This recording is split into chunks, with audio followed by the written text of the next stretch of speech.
सर्वांना नमस्कार।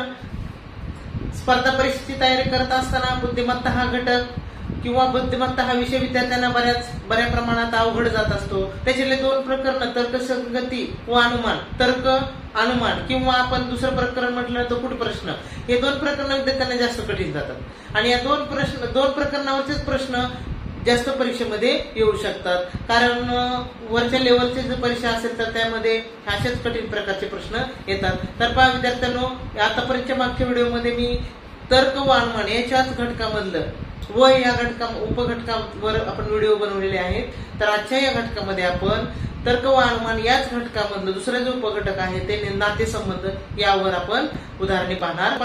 आता आपण पहिले उदाहरण पाहू। अनघाची आत्या ही प्रियंकाची मावशी आहे, तर प्रियंका अनघाची कोण? एक लक्षात घ्यायचं, नातेसंबंध समजून घेताना ते आपल्या स्वतःच्या उदाहरणावरून लक्षात घ्यायचं। आपण स्वतः त्या ठिकाणी आहेत असं लक्षात घ्यायचं आणि आपले नातेसंबंध आहेत असं आठवणीत केलं तरच ते गणित लवकर सुटतात। तर पहा, अनघाची आत्या ही अनघाची आत्या पहा आपण इथं मांडू। ही अनघाची आत्या आहे, कुणाची? अनघाची। अनघा काय म्हणते? तिला आत्या म्हणते। ही अनघाची आत्या आहे, तर ती प्रियंकाची मावशी आहे। प्रियंका तिला काय म्हणते? मावशी म्हणते।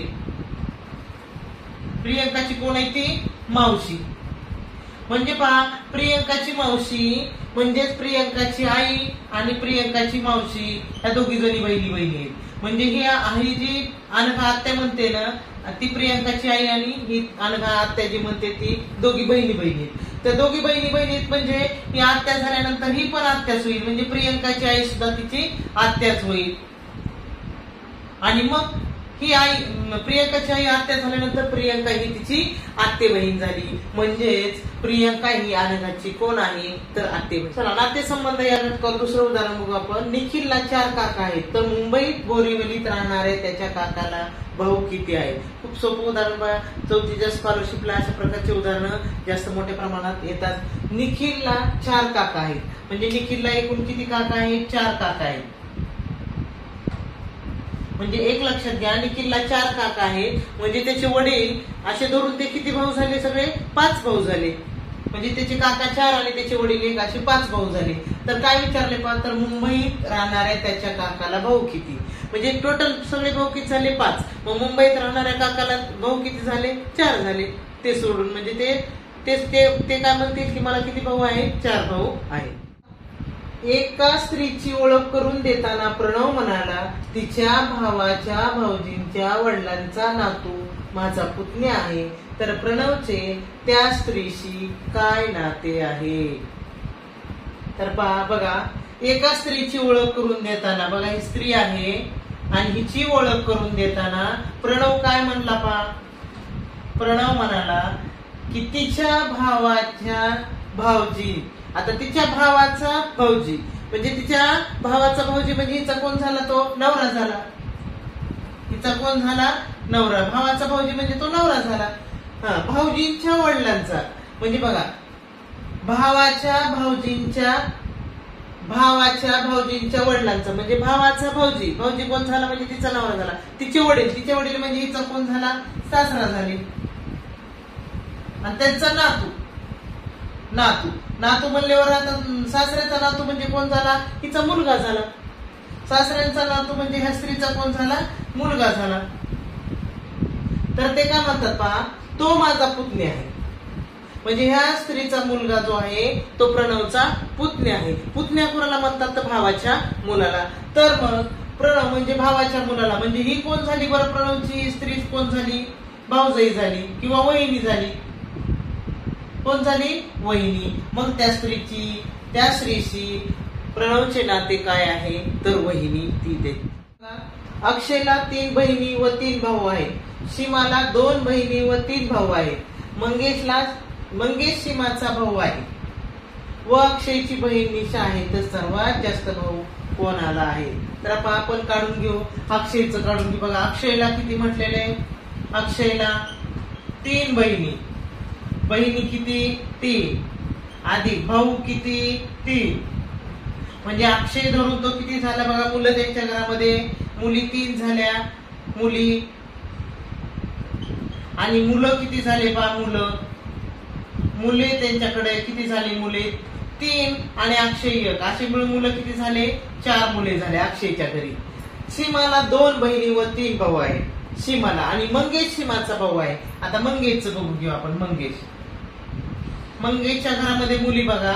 मंगेशच्या घरामध्ये सीमा, आता काय म्हणले सीमाला 2 बहिणी म्हणजे सीमा 1 अशी किती झाली 3 मुली झाल्या त्यांच्या घरात.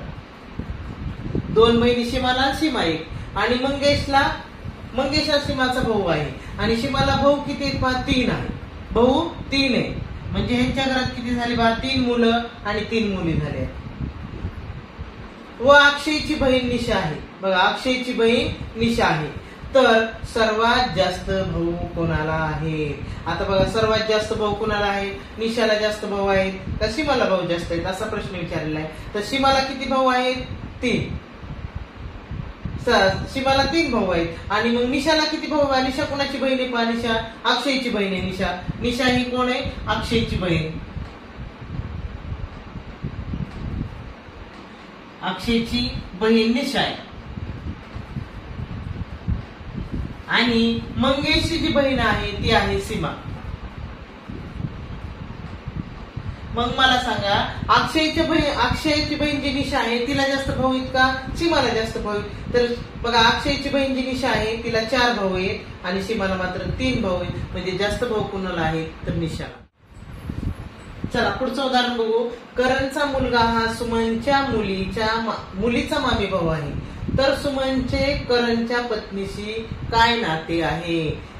करणचा मुलगा जो आहे हा करण आणि करणचा जो मुलगा आहे तो मुलगा कोण आहे? तर सुमनच्या मुलीचा मामे भाऊ आहे. म्हणजे सुमनच्या मुलीचा मामे भाऊ म्हणजे सुमनच्या कोण झाला? तो भावाचा मुलगा. म्हणजे तो करणचा मुलगा आहे तो सुमनचा कोण झाला? भाचा झाला. भाचा म्हणजे भावाचा मुलगा.